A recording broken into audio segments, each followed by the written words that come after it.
എൻ്റെ ഒരു പുതിയ വീഡിയോയിലേക്ക് എല്ലാവർക്കും സ്വാഗതം. ഇന്ന് ഞാനൊരു നല്ല അടിപൊളി വിഭവം ഉണ്ടാക്കിയിട്ടുണ്ട്. എന്താണെന്ന് നമുക്ക് നോക്കാം. ഇനി ഞാൻ കൂഴച്ചക്കയും കൊണ്ട് ചക്കയുടെ ഉണ്ടാക്കാൻ പോവാം, ഇടനേലക്കകത്ത്. അപ്പം അത് നമ്മൾ തേങ്ങയും ഇച്ചിരി ഉപ്പും തേങ്ങയിട്ട് ഇളക്കി റെഡിയാക്കി എടുത്തിട്ടുണ്ട്. ഇത് ശർക്കര ഉരുക്കിയതാണ്. ഇവിടെ ഞാൻ ഗോതമ്പ് പൊടിയാണ് ഉപയോഗിക്കുന്നത്. അതും ഒന്ന് വറുത്ത് വെച്ചിട്ടുണ്ട്. ഇനി ചേർക്കാനുള്ളത് തേങ്ങ, അതും റെഡിയാണ്. ഇനി നമുക്കിതെല്ലാം കൂടി ഒന്ന് കുഴച്ചെടുക്കാം. നമുക്ക് പാകത്തിന് ഗോതമ്പ് പൊടി അരിച്ചെടുക്കാം. അതൊന്ന് ചൂടാക്കിയത് കൊണ്ട് അതിനരിച്ച കട്ടയൊക്കെ ഉണ്ട്. അത് നമുക്ക് അരിച്ചെടുക്കാം.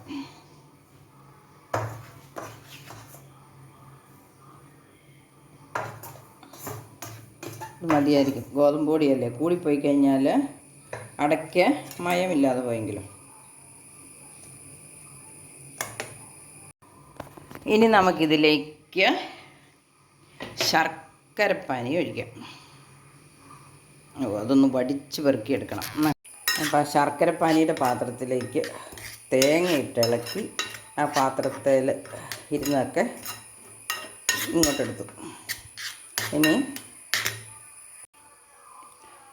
തേങ്ങ ഇട്ടു. ഇനി ഒരു പഞ്ചസാരയും ജീരകവും ഏലക്കായും കൂടെ പൊടിച്ചതാണിത്.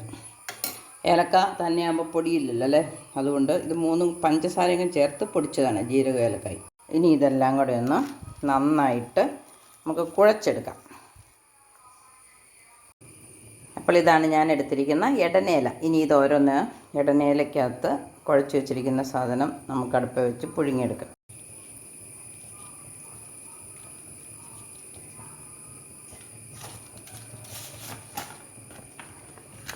ഇങ്ങനെ കുമ്പിൾ കുത്തി അത് കഴിഞ്ഞ് ഇതിനകത്ത് നമ്മൾ വാരി വെച്ച് കുത്തി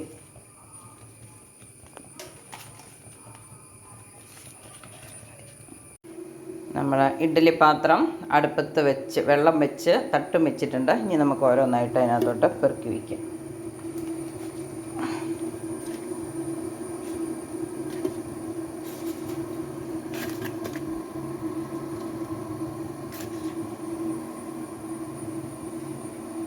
ഇനി അടച്ച് വേവിക്കാം.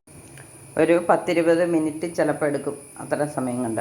ആ ഇലയുടെ പുറം മുഴുവനും രണ്ട് വശവും ഫുള്ളായിട്ട് കളറ് മാറി ആവി കയറിയിട്ടുണ്ടെങ്കിൽ നമുക്കത് വെന്തുന്ന് മനസ്സിലാക്കാം. അവിടെ ഇരുന്ന് വേഗട്ടെ നോക്കാം. ഏകദേശം ഒരു അരമണിക്കൂറോളം ആയിട്ടുണ്ട്. അപ്പോൾ നമുക്ക് തുറന്ന് നോക്കാം. വെന്തിട്ടുണ്ട്. ഇപ്പോൾ തീ ഓഫാക്കാം. ഇനി നമുക്ക് ഒരെണ്ണെടുത്ത് എങ്ങനെയാണെന്ന് കാണണ്ടേ.